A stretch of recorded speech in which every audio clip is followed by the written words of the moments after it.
Uma mentira escondendo uma verdade geralmente é eficaz, não é questionada ou criticamente analisada. Sua existência é simplesmente um dado adquirido. O calendário moderno é uma fraude fazendo exatamente isso. A suposição é: se o tempo é contínuo, o ciclo semanal também tem sido sempre contínuo. Por extensão, é assumido que a semana moderna, começando no domingo e terminando no sábado, existe desde sempre. É preciso muito pouco de escavação para descobrir que os fatos contradizem esta hipótese. O último país a adotar o calendário gregoriano foi a Turquia em 1927, depois da Grécia, que tinha adotado em 1923.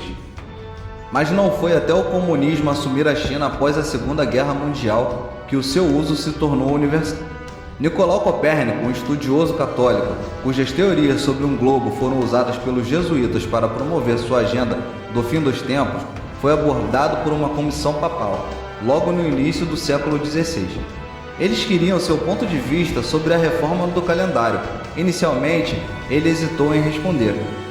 Copérnico tinha sido solicitado pela comissão papal em 1514 para expor os seus pontos de vista, e sua decisão foi que os movimentos do Sol e da Lua ainda não estavam suficientemente estudados para tentar uma reforma do calendário.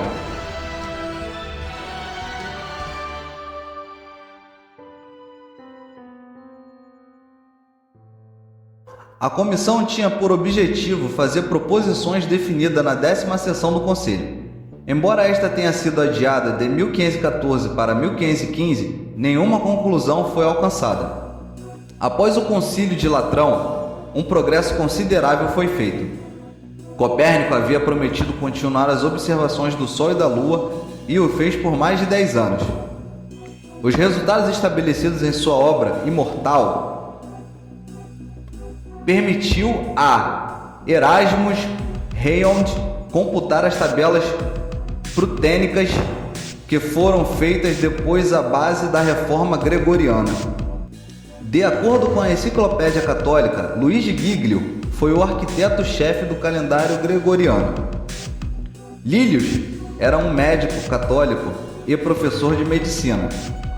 O manuscrito sobre a reforma do calendário foi apresentado à Cúria Romana em 1576 por seu irmão Antônios.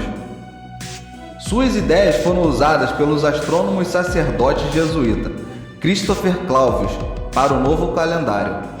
O calendário em si tem o nome do Papa Gregório XIII, portanto é um dispositivo papal.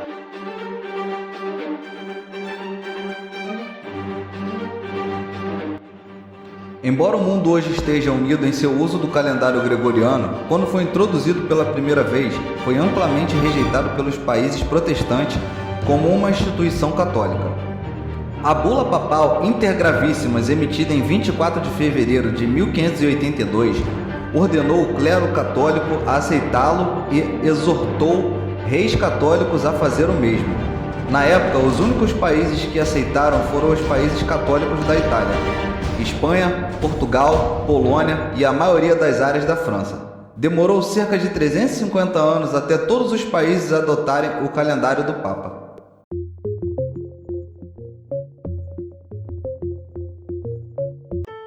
Os católicos admitem, a reforma do calendário foi desde o início ligada com os Conselhos Gerais vis, os de Nicéia, de Constança, de Basileia, a Quinta de Latrão e de Trento.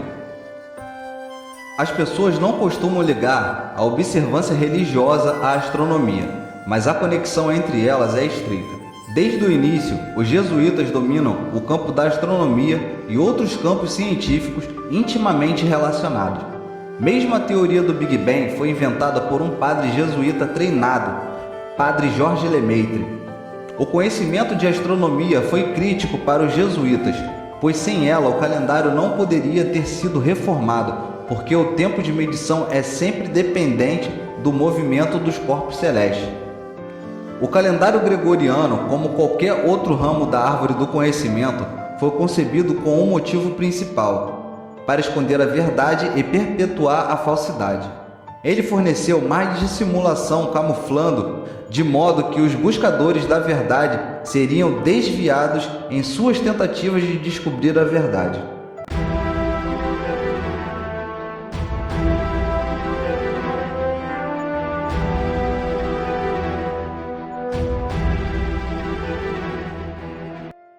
A transição do calendário juliano para o gregoriano é frequentemente oferecido como prova incontestável de que o sábado semanal deve ser o sábado da Bíblia. A razão é enganosamente simples.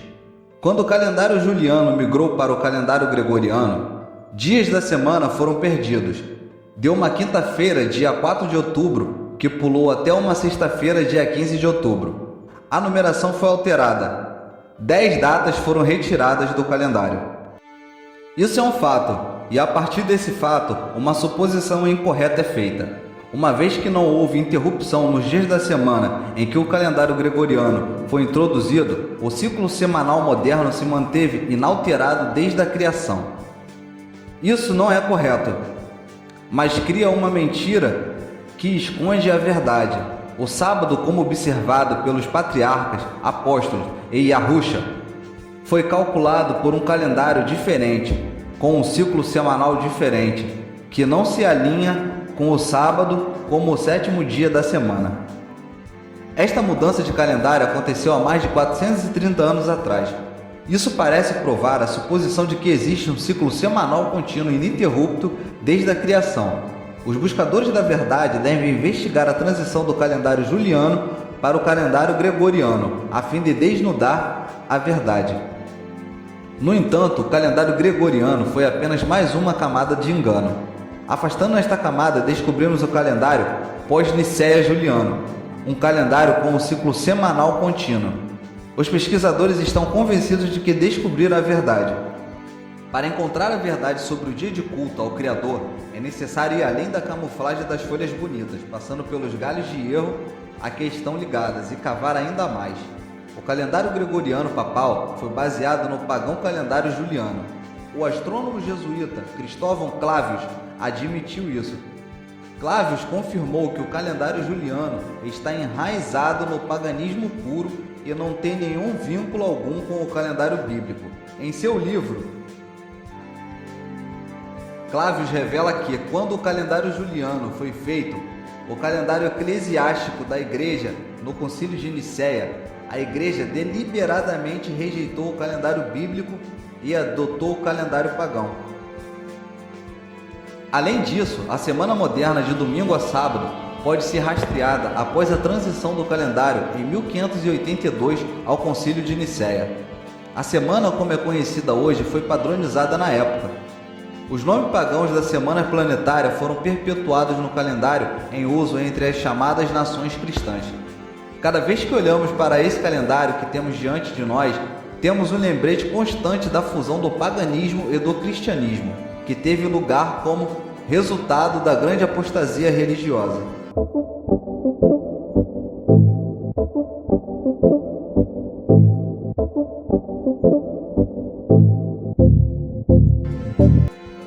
Antes do Concílio de Nicéia, houveram diferenças regionais na forma como o calendário juliano era utilizado em todo o Império Romano.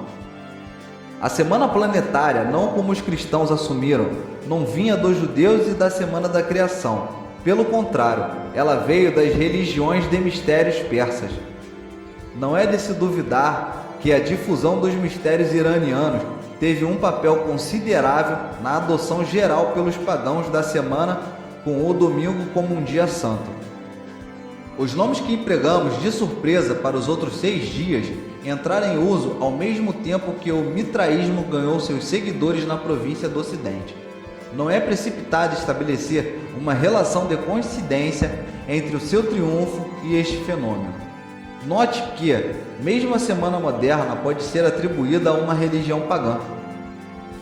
Parece que algum gênio espiritual tinha controle sobre o mundo pagão. Então pedimos coisas que provassem que a semana planetária foi introduzida nas nações apenas no momento certo, para fazer com que todas as pessoas exaltassem o dia do sol como um dia acima e muito mais sagrado do que todo o resto. Certamente, isso não foi acidental.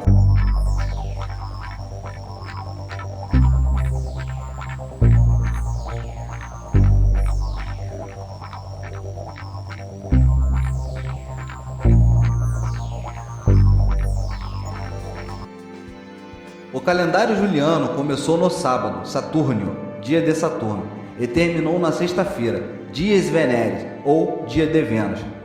Isso foi mais tarde mudado à medida que o mitraísmo ganhava mais seguidores e influenciava o cristianismo primitivo. A preeminência atribuída aos dies solis, dia do sol, também certamente contribuiu para o reconhecimento geral do domingo como feriado.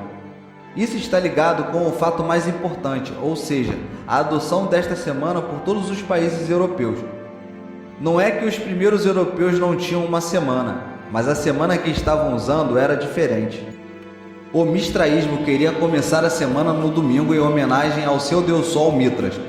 Muitos dos primeiros cristãos, abandonando o sábado lunar do sétimo dia calculado pelo calendário bíblico, começaram a adorar no domingo também. Isso foi feito ostensivamente em honra da ressurreição de Yahusha, no primeiro dia da semana. Tertuliano, um apologista cristão do século II, tentou explicar essa aceitação de um dia de adoração pagã, afirmando: outros, certamente mais cultos, acham que o Sol é o Deus dos cristãos, porque é sabido que oramos para o Oriente e fazemos uma festa no dia do Sol. A maioria de vocês, ao adorar os corpos celestes, às vezes movem seus lábios em direção ao sol nascente. Você certamente recebeu o sol no registro dos 7 dias, e de entre os dias preferidos. Quando os galhos da árvore do conhecimento são rastreados para trás, uma evidência arqueológica revela sem dúvida que a semana moderna vem das religiões pagãs de mistério.